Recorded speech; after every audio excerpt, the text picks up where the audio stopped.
welcome back to my YouTube channel. If this is your first time, thank you for stopping by. And if this is not your first time, you are the real MVP. Thank you for coming. So this is another video. I'm not even sure of the number at this point, but this is another video in my series, the series I started on YouTube titled For When You Need to Remember. And today, my friend and I are going to be talking about friendship. Woo! And not just any kind of friendship, but adult friendships, right? Yeah. So before we go into the Q&As, because I have a couple of questions here for her as usual, I want you to introduce yourself. Let them know who you are. This question is always like, oh, this interview, tell us about yourself type of questions. Okay, so who am I? My name is Deborah Ogwike. I like to be called Debbie, the media girl. I am a woman in ministry and industry. And that basically means that I am privileged to pastor in a church. I don't know if I should call the name, but in Celebration Church. And I also work in the media space. So I host events professionally, social and corporate events. I also work as a PR and comms analyst at a venture capital firm as at now, because that can change. But yeah, that's currently what I do. So yeah, that's pretty much me. You know that thing, there's something that happens where people always ask you to introduce yourself outside of work, and introduce yourself, and our first instinct is to talk about what we do instead of who we are. But that's a whole separate conversation. How would you even, or they say one fun fact about yourself that doesn't have to relate with work? What will I say? I would say that I love the good things of life. So yeah, I'm out here living my best life, and that life is in Christ. So I guess that can be a way to answer. Yeah, and she's also a very good conversationalist because she's an MC. So this is what she does. Like, she's probably in her zone. Usually I'm the interviewee. Exactly. But I'm usually the interviewer. Yeah. So she'll give us a few tips as we go. Okay. Yeah, so how do we meet? I usually like the viewers to know how I know my guests. That's a very that goes way back. We're not that old, but how did we meet? I feel like I knew you in the school, in high school, but just I knew you. Maybe your face, I saw your face around. But how did we officially meet? I think we officially met in hostel in University of Lagos, the hostel that we were staying at. I'm not sure the exact moment, but I know that you were roommates with someone else that you were also friends with in secondary school. Precious. Hi, Precious. And then we officially met because we're studying the same course, law, and so we had that like common ground, and then we're in the same hostel. So I think we ran into each other maybe one of the days, and then somehow we met. Fun fact, I didn't really like her when we met. Also today, I still it's still so funny to me. It's so hilarious because it was man. It was man that was the reason I don't like her. Long story for another day. That is a liar, and flesh is bad. Because see now, look at us being, talking about friendship. The irony of life, later. Much later. But yeah, we're very similar. I feel like she's one of my friends that I'm most similar with in terms of perspective, personality, energy, and I feel like even emotionally, I feel like we're just similar. Yeah, so yeah, that kind of answers how we met. Okay, good. So we're going to go right into the questions. The first question. This one is I didn't mean to start so serious, but I felt like it would be good to start with this, right? The first question is, how do you handle a relationship that you know God ordained for your spiritual growth, but the other person wants something more? So this is a bit outside of friendships, but I think someone asked the question actually, and I thought it would be interesting to start with. How do you handle? So in this scenario, what this is saying is maybe the person is like a spiritual leader, maybe, or you just know that the relationship was divinely orchestrated, and maybe he has some spiritual benefit or advantage or something, and the person wants something more something more in terms of romantically. That's translating to something more romantic. It could be romantic, it could be just friendship, but I don't think it would be a question if it's just friendship. So I'm guessing the person wants to toast you. or you want to toast the person, depending on the scenario. Yeah. Okay, how do you handle it? First of all, I'm a very big fan of boundaries, Mm. and I'm a very big fan of defining who people are in your life and what role they play. Because maybe digressing a bit from this question, for example, if I used to be one of those people that I used to be. Thank God for sense and wisdom and maturity and growth. But I used to be one of those people that whenever guys were friendly to me, like just being nice and kind and just normal, friendliness, brotherly kindness, I used to just, interpret it as they are interested in me Mm. romantically, or they are, eyeing me in some type of way and they're trying to position themselves. Meanwhile, the brother is just Just being innocently being nice. a brother in Christ, just being kind. If the person should give me their biro now, and I'll be like, oh my god, he gave me his biro. Could this be him? No. So that used to be me. So I learned from all those experiences that some people's role in your life is not necessarily, doesn't have to be more than just a brother. Yes, there's some people that maybe start out at in the friend zone, or start out at a brother in Christ, and then you find out that you guys could work based on other factors like of compatibility, like maybe your life plans align based on supernatural leading too, because sometimes God can open your eyes to see someone beyond just the normal physical eyes are using to see them. But at the end of the day, I feel like we should treat all relationships with honor. We should treat all relationships knowing, like, with respect, like not just see people finish or take people for granted. Yes, if the person, now back to the question more specifically, the person, you feel like if you have confirmed, like, that the person has like some spiritual authority over you, Yeah. and you feel like there shouldn't be more, because I believe that as believers we have discernment. You can tell if you are kind of crossing the line, and the person too can kind of give you, like, your relationship can give you that insight, like, into knowing, okay, this person just sees me as a sister, or this person just, like, I'm overstepping the bounds if I'm trying to be funny. And if, as a sister, I'm also a fan of, I would say, not being too forward. Like, there's, I don't want to go into shooting your shot and all that, because that's not the question. But like, not being too forward. If you can see that the person is not initiating anything with you, then you don't be too forward to assume that because they are being kind and friendly or whatever. So just respect that, oh, this person is my brother or my leader, and then just like leave things as they are. And then if the person, like, and you are interested, if they come and they now say, oh, I'm interested in you, and they start to show signs, or they try to drop hints, or they try to, like, basically do things that make you think otherwise, then you can now consider it. So I hope that kind of answers Yeah, the question. I think I answered the question. So basically, using discernment, having Yeah, boundaries, and all of that. Okay, that yeah. makes sense. So our second question is, how do you make godly friends, and how do you determine if a friendship is worth your effort? Hmm. How do you make godly friends? Mm. First of all, be a godly person. I think that's the first thing that came to mind, because you cannot. I feel like I don't want to sound like those people that believe in the universe and believe in energy. No offense to you, but I just don't prescribe to that, because God is the owner of the universe, and God is the owner of the universe. So that just, like, is not, the universe is not just an outside random factor. God is the creator of it. So I believe that to attract godly friends, you kind of have to be a godly person. It's just like to attract, like with other things in life, like if you want to attract a partner or attract a business opportunity, you have to position yourself to Yeah. be qualified, or somehow, like, to basically match what you're looking for, right? So for example, if you are somebody's, would you friend you? Would you want to be your Yes. own friend? If you don't think so, I'm not saying you have to be perfect though, because being godly does not mean being perfect. Yeah. Being godly does not mean you don't have flaws. Being godly doesn't mean that you don't have things you're working on. Being godly means that you have your values, your core values, the things that make you are hinged on the word of God.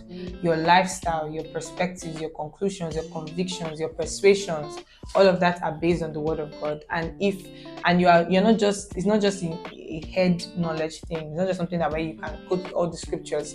It's something that you live by, right? So if you're a godly person is someone that walks in the fruit of the spirit. You are patient, you're kind, you're loving, you're tolerant, you have long suffering, right? You're patient, and all of that good stuff that makes up, who a godly person is, right? So those are like fruits of the spirit. Those are evidence. Those are signs, So you know what I'm saying? Explain.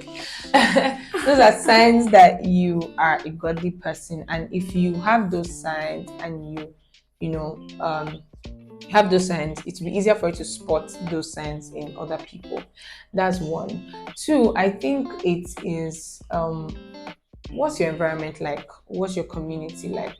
So a good place where do you hang out? A good place to find godly friends is the church. Yes, I know. Some people are rolling their eyes at this point because they're like, church where people, some churches, or in church there are people that are still growing, and all of us are still growing. And at the end of the day, the church is the hospital, and not all of us are responding to treatment, or all of us are responding to treatment at different levels. So you, as a person as someone that makes friends, you have to be willing to give people grace, because all of us are growing at different levels. All of us have like different levels of understanding of the Word of God and revelations and stuff. So it will take time to reflect in some people more than others, right? Based on that. So, but definitely it's safer. You're more likely to find godly people in church than in other places that are not church, right? So that's like one another way to find how do you make godly friends. And outside of church, like maybe on social media, you find someone that you resonate with personality wise, or you just like them and you think that they show that they stand for God, or your values align. So we're talking about godliness now, not just friendships, godly friends. Your values align in terms of the Word of God, and you vibe with them.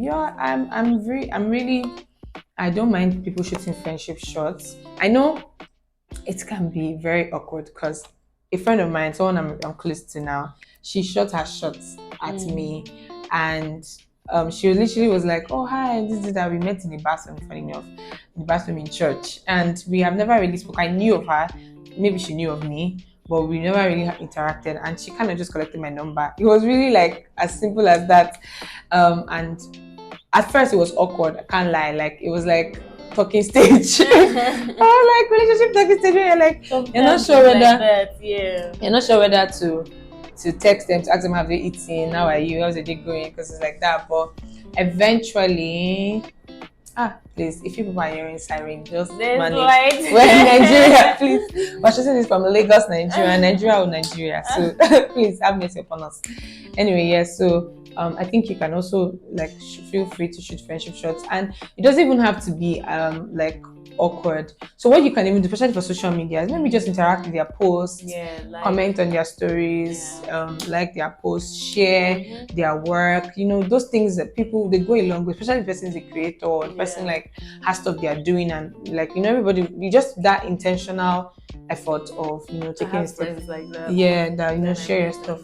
Oh, okay.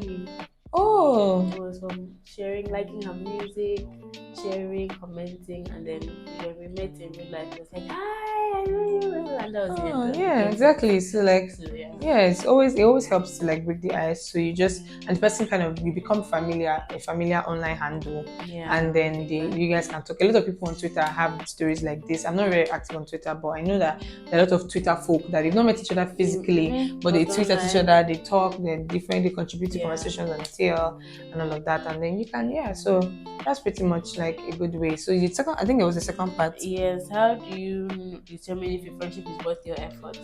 For example, you mentioned how sometimes in church not everybody's going at the same level. Some people have baggage, some people have things to unlearn.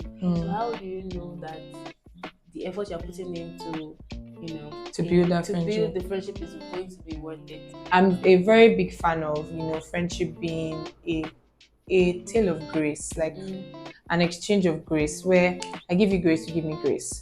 Of course, there is a balance to it. So not in a toxic way that drains you. And when I say toxic, Grace is very undeserving, right? Yeah. When the person is not even like deserving of that effort you're putting in, you see, as long as at the core of it, you guys have the same values, Mm-hmm. you have the same goals, you care about each other. Like I care about you and you care about me. And it's not just by mouth. The person has over time So, shown that they truly care about you, they are truly in your corner. And maybe for some reason or the other, they haven't been, matching or reciprocating that energy. I feel like it's fair enough to have the conversation first of all and just say, oh, this is how I feel mm-hmm. about this and this and this and friendship. And I've had conversations like that with my friends. Like I take friendship very seriously personally Yeah. because I just feel like there's just a kind of love that is pure and like raw and just like undiluted in friendship,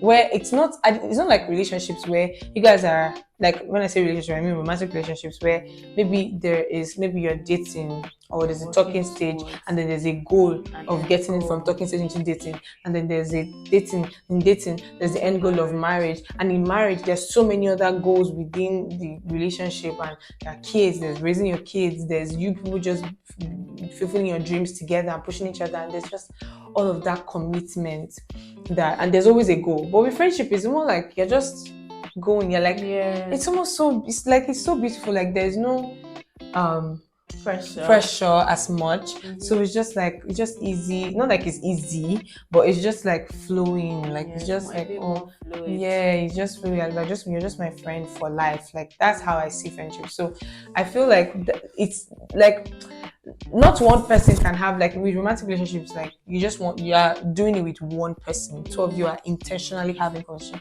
Or a friendship is more like you're just, first of all, you are, there's no like, you don't just have one friend, of course, like you have We hope. yeah, you have your tribe, you have your Yeah. circle, or you're looking to have your tribe or your circle, people that you can be your flawed self with, people that you can make mistakes, and they would call you out and correct you, people that can talk to you and you can talk to Yeah. them, people that can push you, that kind of thing. So as long as that has been established in the friendship, and you can have a conversation like, oh, this is how I feel, and based on the person's response, like if you see that this person, okay, maybe they're just not interested or they don't see this as I do, life is not that deep, they're not tying people's hips together. You can actually just, friendship heartbreak is very painful, sha, but you can actually just go your separate ways and you will Yeah. find people that will be your people, like really and truly. So I guess, how do you determine, is what the person asked, and I Yeah. think it is based on the other person's energy too. As you are giving the energy, is the person matching it? Is the person just riding on your own? Like do they come through for you as often as you come through for them? Yes, you're not doing it. It's Just not so do me, I that. do you. Like, oh, Yeah. I'm doing it for you because I know you do it for me, or I'm doing it for you only because you do it for me. Yeah, but you also still need to be sensible about it because you're a human being with a heart, Mm-hmm. and you have limited resources. You're not God that Yeah. has all the time and all the resources. You're a human being that has limited resources in terms of emotions, in terms of time, in terms of money. All those things are limited. So you kind of have to be sure that you're investing all those your Yeah. resources in somebody that would do the same for you. So even though that's not your entire goal, it's still something you look out for. So yeah, I think that. Yeah, I think that answers the question too. Thank you. Thank you for that. By the way, it's quite interesting. Okay. It says, how do you handle friendship conflict, especially if you're not a confrontational person? Um, do you want to go first? I feel like this is me because I don't like So confrontation. guess why I I asked you to go don't. I really don't. And anyway, first? some people might think otherwise. I actually agree But that you are generally, not yeah, generally, generally I not a don't like confrontational person. confrontation because it's stressful and I don't like to be in bad terms with people and I just don't like it, right? But I feel like sometimes conflicts are not, what's the word, they're not avoidable, Unavoidable, yeah. unavoidable, right? Sometimes they will come up and I feel like I just slug it out, like, and then in my mind I'm like, okay, when we eventually sort this out we'll be fine, we won't be like this forever. Maybe Mm-hmm. it might be tomorrow, it might be next week, eventually we'll be fine and Mm-hmm. this will be forgotten.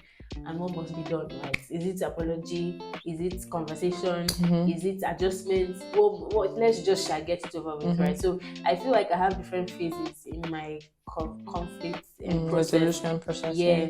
So the first stage is regret and denial, and oh my god, Mm. Stress, all the stress. emotional. But eventually, I get to a point where I'm like, okay, no, what must be done? Let's shall talk about it, Yeah. right? And once we talk about it, we can figure out what to do next, and then we can get to doing it. Yeah. So And yeah, it's actually quite interesting that I asked that question because um, I feel like you and I have had a couple of those like yeah. intense I mean, not conflicts. many, but because it's No, not many, when it yeah, happens, it's and especially because we're similar, I feel yeah. like we're similar, we're different still, Mhm. but like we've had those, and honestly, they suck. Like physical pain in your chest, kind of Bro. like stress. And I would say that based on my experience with conflict resolution, when I say experience, like the fact that I've had conflicts with different kinds of friends, with different kinds of personalities, I wouldn't particularly say I'm a confrontational person.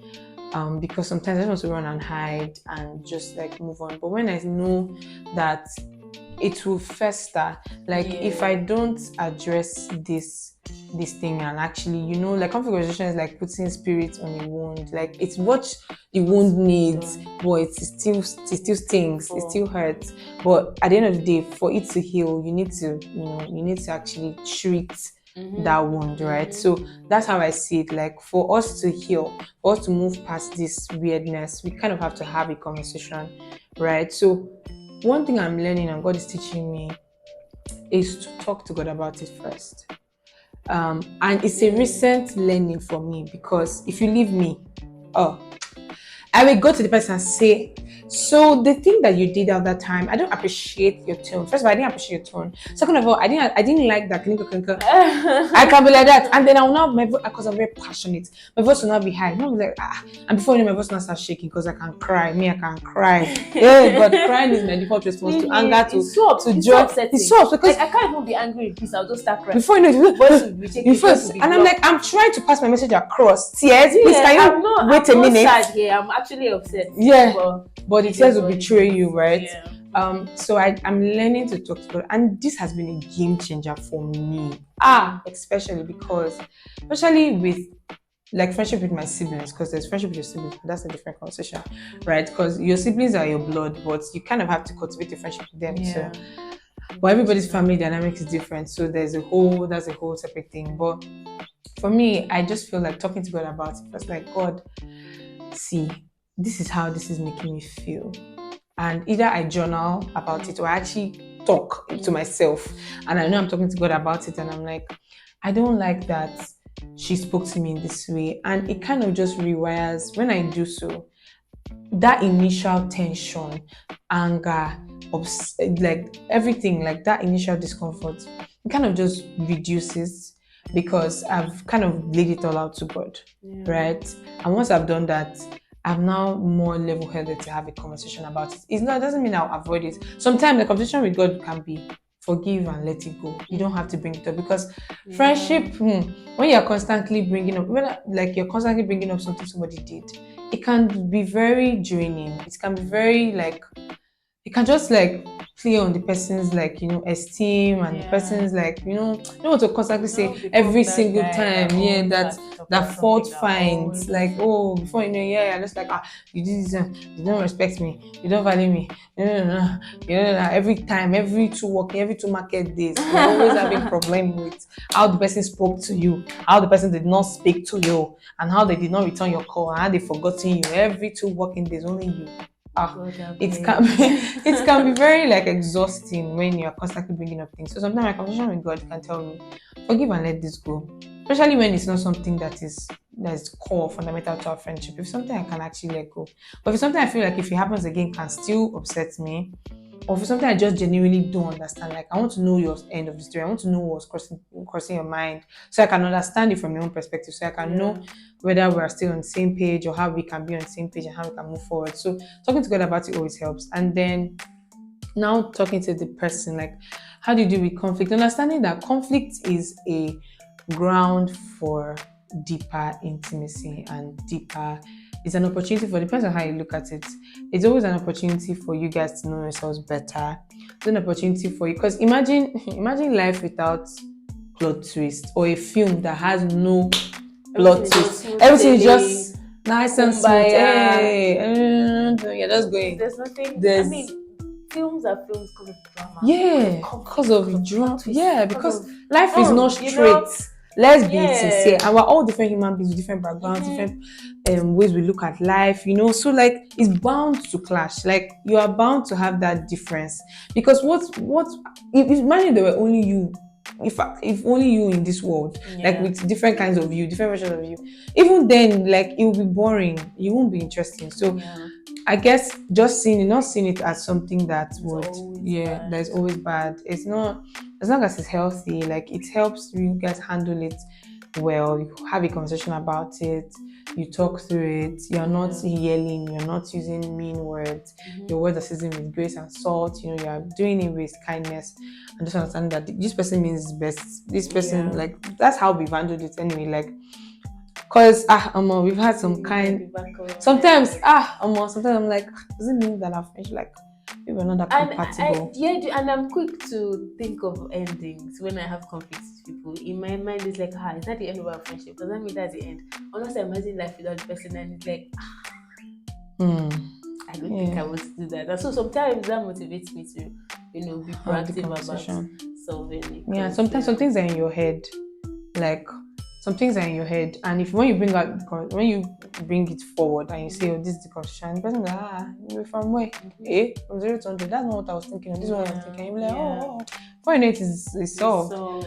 Yeah. So I guess that kind of. I hope that helped. I think it did. Number 5. How do you process friendship heartbreak, and how do you prevent the experience from influencing your other friendships or you making other friends?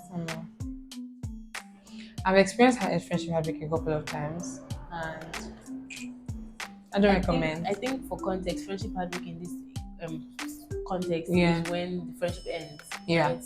For one reason or the other. Yeah. Either in a way that was mutual, still heartbreaking, or in a way that was messy, still heartbreaking, or in a way that just fizzled out, right? Which can still be heartbreaking. And I feel like I've experienced the kind of semi-messy one. I've experienced the fizzle out one. And okay, so how do you what's the question again? Navigate friendship heartbreaks. Come on. And prevent it from influencing other relationships. Yeah, because you can have trauma sometimes. And I feel like I've been even in a situation where I've been the cause of the friendship heartbreak too. So yeah, like this is me being completely vulnerable and completely honest, to be honest. So like first, I think it was in high school. This one I remember I was in secondary school, and it was kind of a group friendship, and I feel like we just had, like, one of us just didn't have the same vibe, like we didn't have the same energy, and we were young. So when you're young and you're just temperamental, just like what's getting any small thing, I'm cut it. I want to scissor this person away. And I guess that one really hurts me, because I felt like the person didn't really know me, and maybe I didn't really know the person. Like I felt like I didn't really, at the core of it, there wasn't that fundamental understanding of who I was and who the person was. And so there were always like assumptions that built up, like this person assumes you're a certain way, and then there's resentment, or there's like misunderstanding that just builds up based on that perception or notion, whether it's correct or not, that they have of you. And there wasn't just that deliberate action of finding out how things really are, And so that just kind of just mounted onto before you knew it, it just broke. Wow! There was one day when it was like we were young and we were just like, yeah, you know what? Over. It was really like dramatic like that. I'm telling you. And then giving Hollywood. And since then we've actually not connected. So wild. But it was just, I think that was it for me. Like, so the cause of that particular one was, I feel like it was a core fundamental misunderstanding of who I was and who the person. Like, I didn't really get her, and she didn't really get me. So that just didn't work. Like, it just didn't work. Like, That just so depending on the reason. So friendship heartbreak for that one, I resolved that at least this is in retrospect. This is me just analyzing the situation from afar after it had passed. Just realizing that we just at the end of the day we didn't get each other, Yeah. and that just Yeah. for my future relationships, what that did for me was knowing that the person I want to be friends with, you kind of have to get me, and I kind of have to make intentional efforts to understand you as well, because like I said, we are different people regardless of our similarities or the things we find in common, or things we both enjoy, we're still different people. So, number 6, what are some friendship red flags you should look out for, and what are some of your personal friendship pet peeves? Personal. Let me see. What do you Let me like? start with personal pet peeve. I think I'm not even referring to anybody, but I feel like there's this. Even me, I've been guilty of it, where because of social media, people look a certain way, and you want to be their friend based on that. Like, you just think that associating with this person is going to make you look cool, but like they are not just an object or an item or an accessory in your life. They're a person with flaws, with feelings, with fears, with imperfections. So sometimes I catch myself wanting to be somebody's friend, not because I really care about the person. I want to be like a source of a blessing to the person, but because they look nice, like they will look like they're aesthetically pleasing. You are I've been guilty of it, and I'm like, yeah, that's not what friendship is about. Because it's not about who looks nice or it's not like you are building your CV and you're trying to sieve out the accomplishments, and you can point to your friends and you can do girl squad goals, friendship goals, tribe goals, all those things. This is my squad, and everybody looks, everybody, if you see somebody, whether they are in the same social status, tax bracket, if I can call it that, as you, if at the core of the person, minus all the things they are known for, if you strip all their titles, their positions, their accomplishments, their possessions, at the core of the person, would you want to be friends with this person? If yes, then sure. If no, then investigate it. Why? What are you trying to achieve with that? So that's not my own personal one. And the one of, I think, where you want maybe red flags. Okay, red flags is no low effort. I think it's people think that, and that's something I'm learning, that thoughtfulness is about having money. Showing up is about being financially able to. Yes, it's involved, it is inside because attainable. But because because by Nigerian economy, things tough, street tough, economy hard.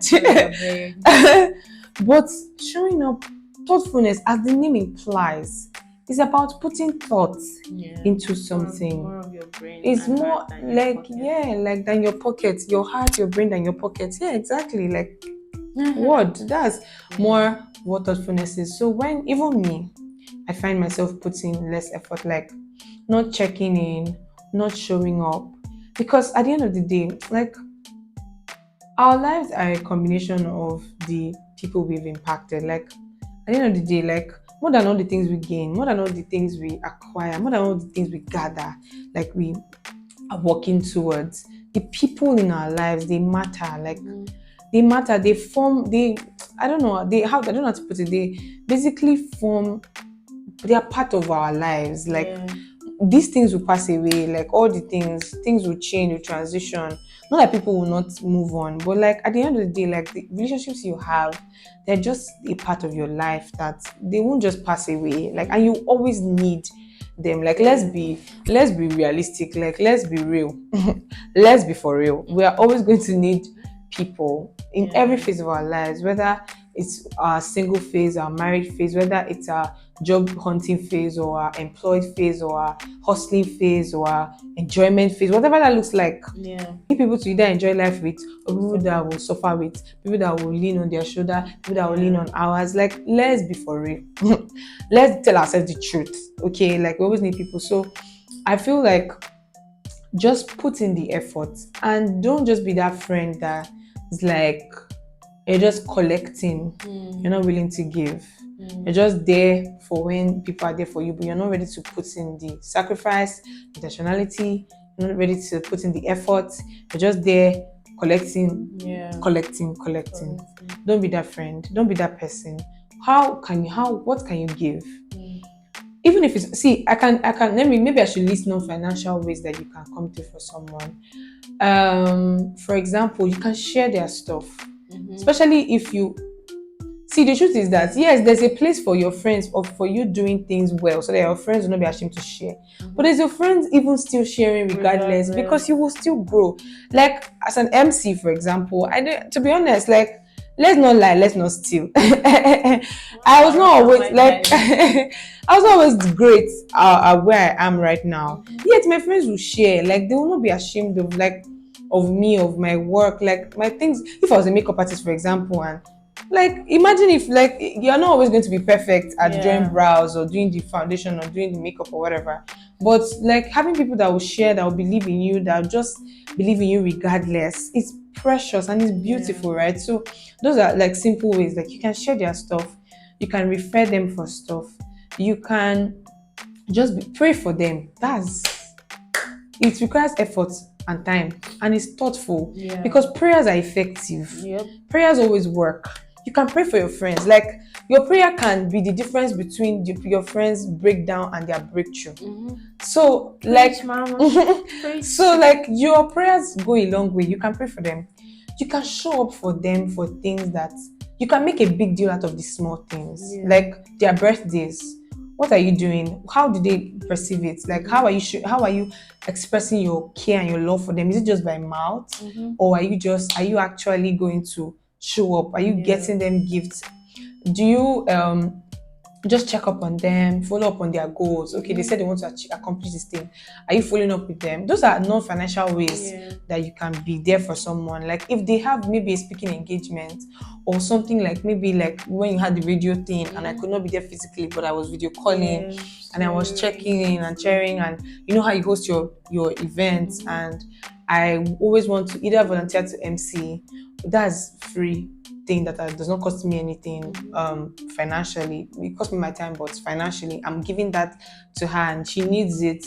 Or I just like accompany you to like maybe an event you're ministering at, and I make videos of you for your vlog, for your YouTube, or just for the document, cheering you on, sending you words of affirmation. Also being intentional about listening, paying attention to the little things that they like. It might not be things you can afford in the moment, maybe later, or some just things that remind them that you were thinking about them. Yes, exactly. Like, oh, I saw this thing and I remember you saying that you liked it. No, that. See, she is the queen of this thing. Let's not even lie. Like I have to give you your flowers. She's the queen. See, it can be me. Everybody that knows me knows I'm obsessed with mentors. The blue one especially. I love it so much. It's almost bad. Like it's almost like I have to stop taking it as much as I take it. And then there was a phase of my life where I started to really like granola and parfait. I've always liked parfait. And there was a time when I was going through heartbreak. God, she came to my house and she brought my favorite flavor of parfait, like this chocolate Fruity Life one. If you know Fruity Life, you know that it's the best in the world. Shameless plug.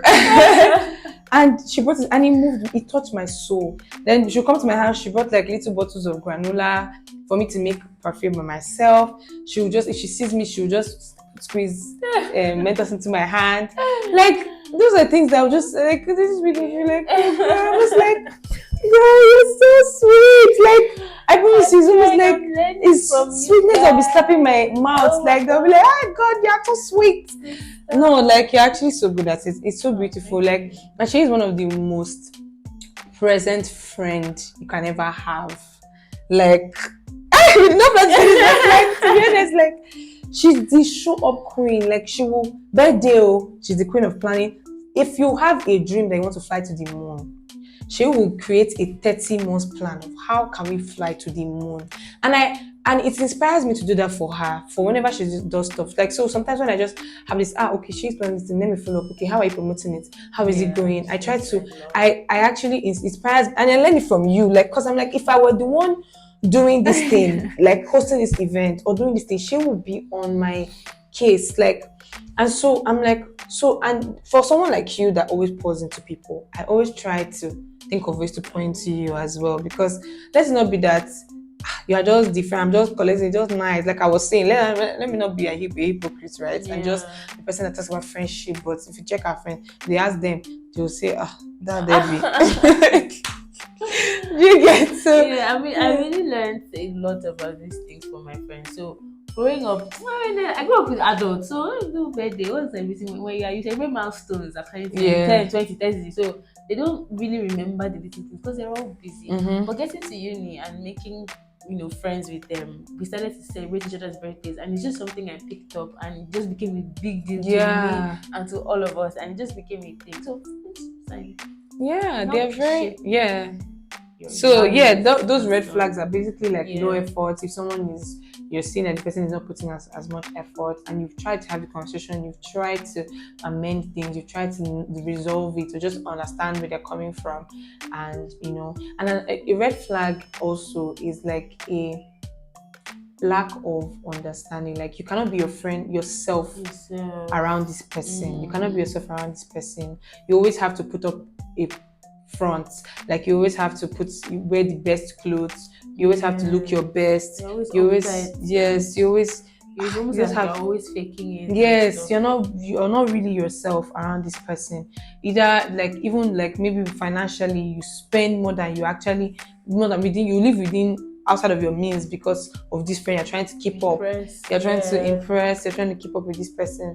If the person is not within your league and genuinely they're not like negative or anything, they just, okay, they don't just get it, that's the friendship that cannot work. And there's a balance to this, because friendship should make you better, should push you to be better, but they should still inspire contentment. Yeah. Right? So if for some reason you're constantly wanting more in a way that is not healthy, in a way that is not does not align with God's plan for your life at that time, but just wanting more because you can see that everybody is having the latest phone, latest things. And if they're inspiring you to be more, like do things that are meaningful. Not like buying the latest phone is not meaningful, because I mean it means that you're actually making progress in your life. But Yeah. meaningful things like just being a better sister, being a better employee, if your friends are being a better entrepreneur, depending on what you're doing. If your friendships inspire you to do that, then good.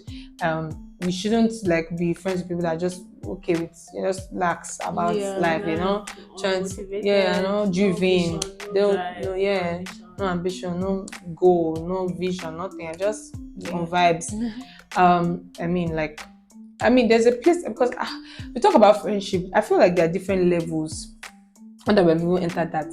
At different levels, there's, I think it was J Bones that even said this when I watched a video of her friendship video with Apple Solutions, I think.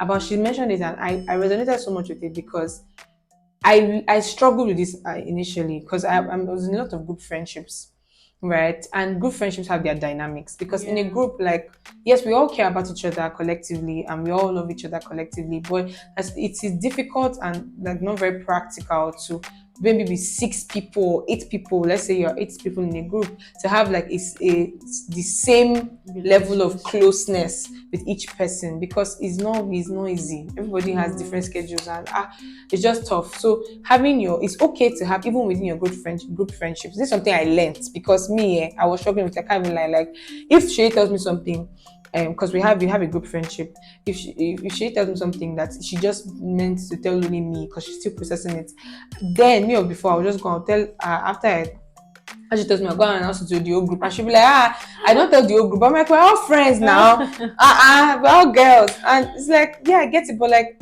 so sometimes I can come to you, I can process something with her before I now tell my other friends. So I've stopped taking offense in that, because I realized that it's just like, if sometimes it depends on who is close to you at that moment, like who is in close proximity with you at that moment.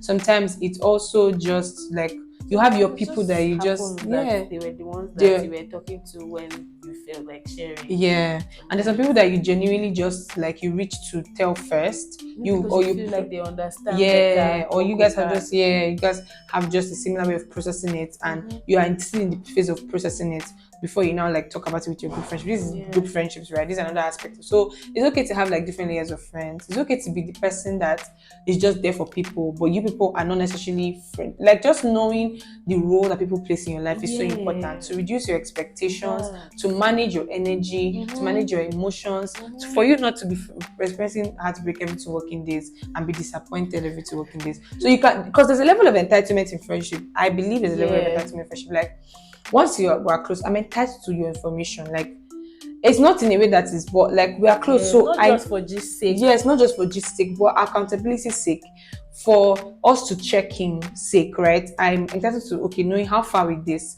how are you doing in this regard, how is this going. I don't always have to ask you before you tell me. I Yeah. expect in that close Some knit that some level level of like openness. You are open, we're open, so we have that mutual understanding of this is how this works, right? So there's that level, there's that layer of friendship. There are some that are just like okay, if you tell me fine, if I tell you fine. There's not that it's not. If we still care about each other, I still there for you, still there for me. I'll still come through for you.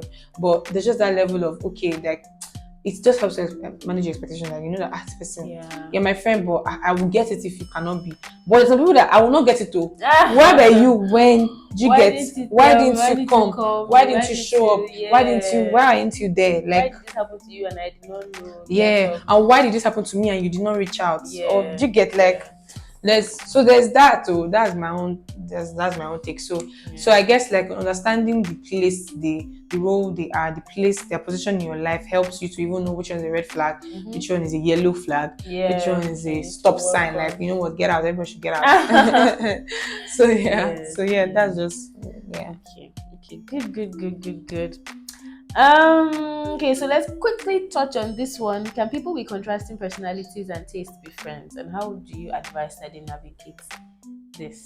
Yes, so first of all, me, I'm the gay type of friend in my friendship, and she has it. So don't forget all this care. Forget all this calm and cool my composure. moment. Hey, she's a tout.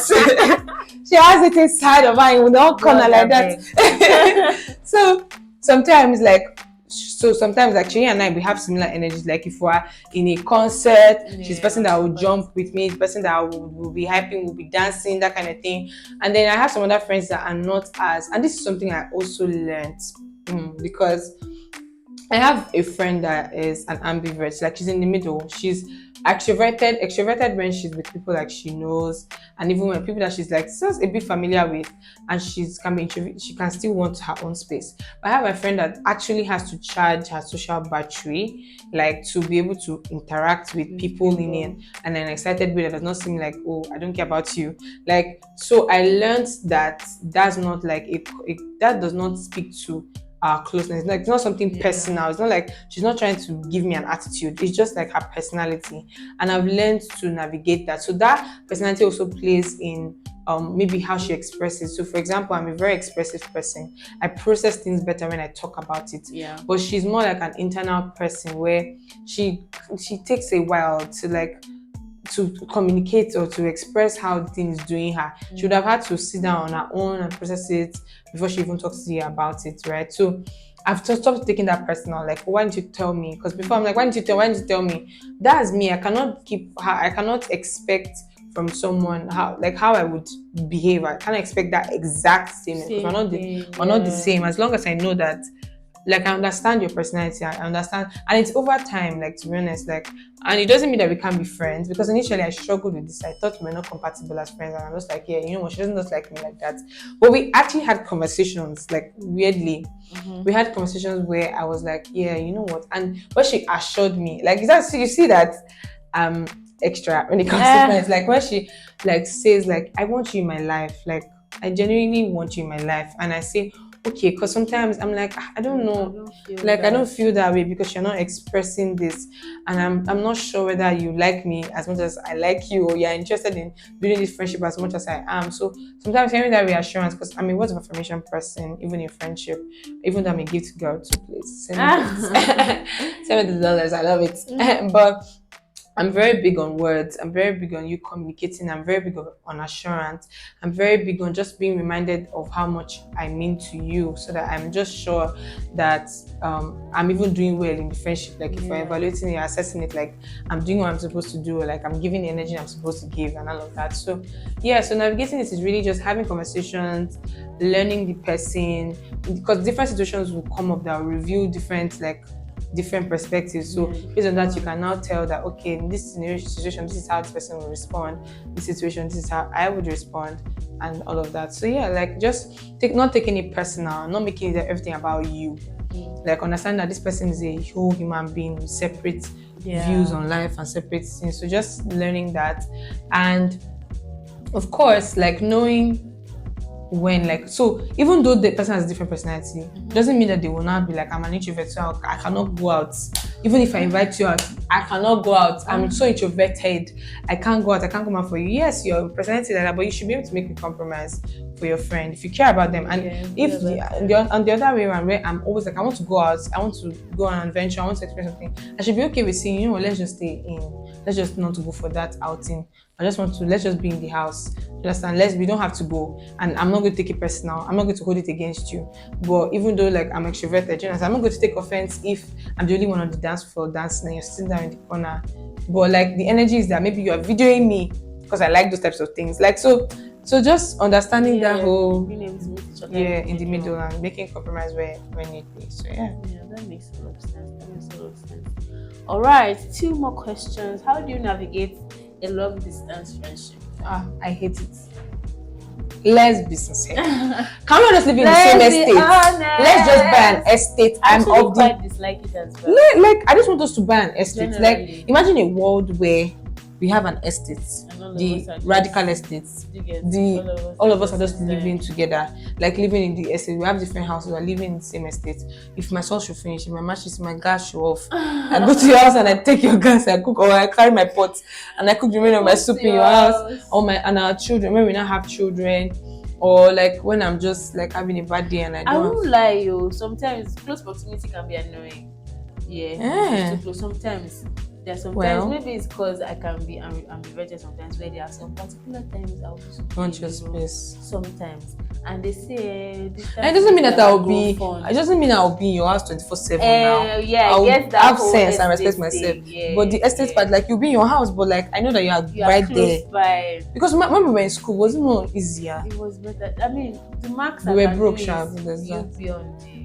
Be on the mainland and on the island. That's the max I can do. It's my day. But country. Country.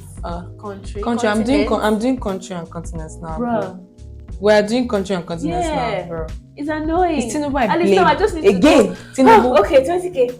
And I can come and see somebody. But flights $200, $500, $1,000. And then apart from even traveling all the way, there's the exchange rate of thinking of how you can buy gifts for them, on just like, you know, it's now you're not thinking in euros, you're thinking in pounds, you're thinking in dollars, when you were just humble with your naira before. Do you understand? So it's very stressful. You're thinking in time zone, you're thinking in schedules, you're thinking in calling, in keeping up. Like when I know it's to think about video calling, I have to be bro. I think navigating it is as it's intentionality, it's constant communication.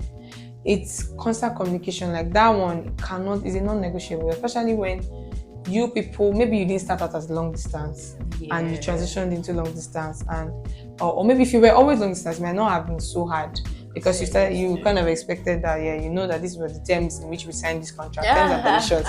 But when the terms and conditions change and you resolve to be in the same space and all of a sudden you are not, it requires a lot more intentionality, effort. It requires a lot more thoughtfulness. It requires a lot more patience. Like sometimes money. Yeah, a lot of times money. So it does require that. So like, I would definitely say like treating it as seriously as you would treat someone you're dating out long distance. Like if you liked a boy and you know, and he's in another country and you're looking to have like a committed long-term relationship with this person, how would your energy be? Why should your friendships be less? I just feel like that's my own personal opinion. No, don't shoot me. But that's just how I think. I see it like that's just taking it as intentional and just. I think for me, it's first of all embracing the change Yeah. and learning that things are not going to be the same, same. and that's okay. That pill was difficult to swallow. Like, we're not always going to be in close I think proximity. it started That dawning on change, me when we left school. yeah, And like people started moving. going Somebody in moved to different parts. This This person is marrying. This person is. Abuja. This Then person is. finally London. Finally in Paris. I just say, I think now. Yeah, like Life. just I think for me, like, was the hardest part for me was embracing change. Like, Yeah. being okay to say the fact that things are changing doesn't mean things are bad. The fact that things are changing doesn't mean this has to end. The fact that things are changing doesn't mean that like a friendship is over. Like, it's just adapting. Like, okay, so now that we're in this new phase, Yeah, how can we blossom and build our friendship in this new, like, landscape, this new environment, this new circumstance? How can we still show each other that we love each other and we're caring for each other? So I think for me that was the hardest part. Like, just embracing that like, this person is no longer close. This person, it means that you're not going to just like walk to the person's house. You actually have to buy credits, buy data, make sure that you're video calling them often and checking up on their schedules. Yeah. Like, yeah, so just embracing that change for me, that's the first step, and being okay with it, and then just being intentional about communicating a lot of times. So yeah, that's pretty much how I would say it. And yeah, work hard, be rich so that you travel too. Yeah. Being intentional about remembering stuff that's happening in their new life. Like, what this person said they're doing this today. Maybe even writing it down, setting a reminder to check up, so that it's not like life is happening to them and you don't know. Yeah. Or you keep forgetting, because life is also happening to you too. Yeah. Especially because like this long distance kind of just reminds me of other changes, other life changes. So it might not even be distance change. It might be life change, like marriage. Yeah. Because before I used to think, kids, before I used to think that, when the person marries, you're just like, oh, you're married now you have a husband, so like you don't need me. You don't need your friend. Like, and like this was a conversation I legit had with this thing when she got married, like one of her friends.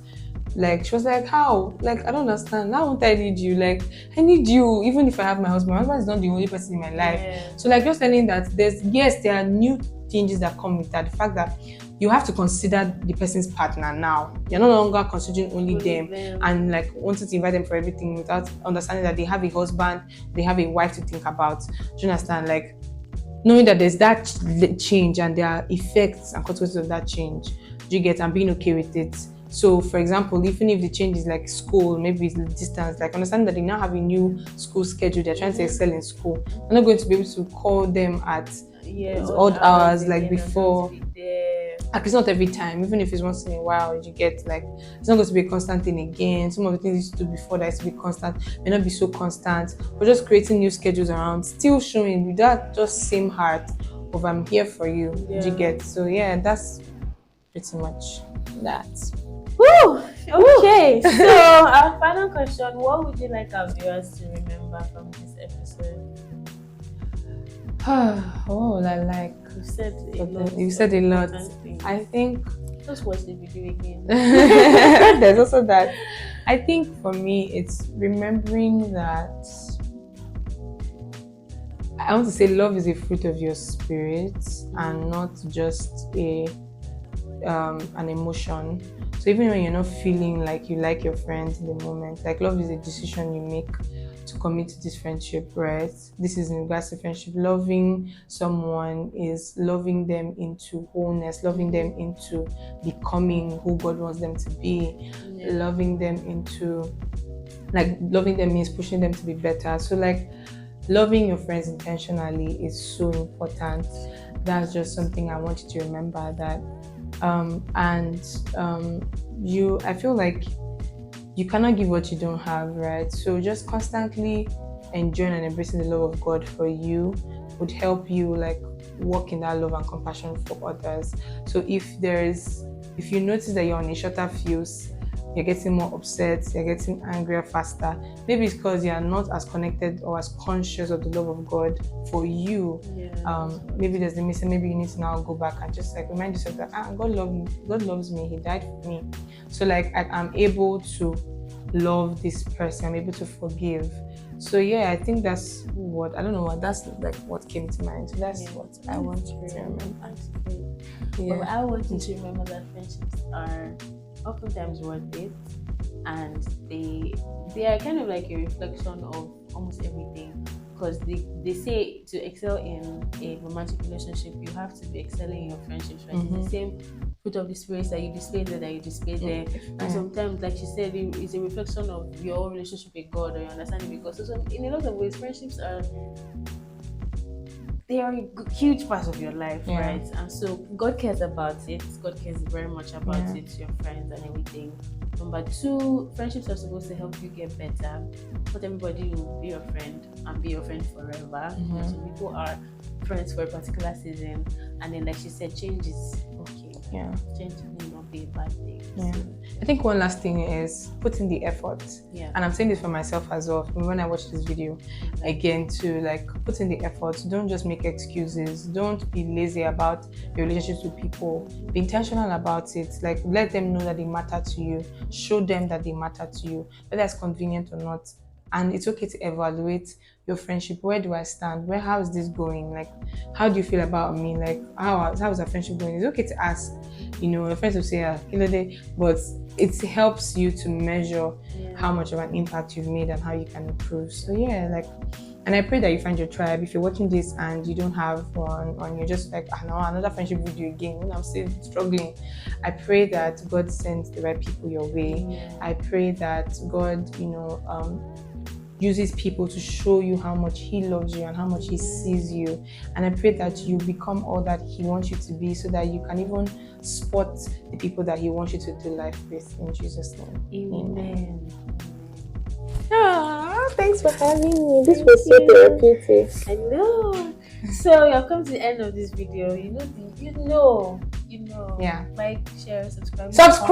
Leave a comment, answer the questions as well. Let us know how you have been navigating your adult friendships, or if you've been having struggles, let us know. We'll try to answer them. And we'll see you in the next episode. Bye, guys. Bye.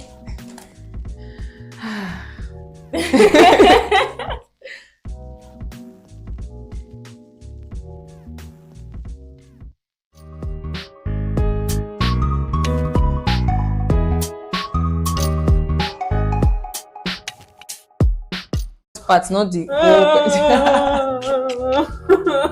How many questions are we answering? 5. Jesus, 10. Who be that? We can do this. Let's go. More energy. More passion. Hey, this is our lights. I'm loving. We had a phone conversation and you're doing it. Like, remember that I called that night? Yes. I'm like, I love that. So that intentional effort of actually getting to know this person was missing in that phase. Wow.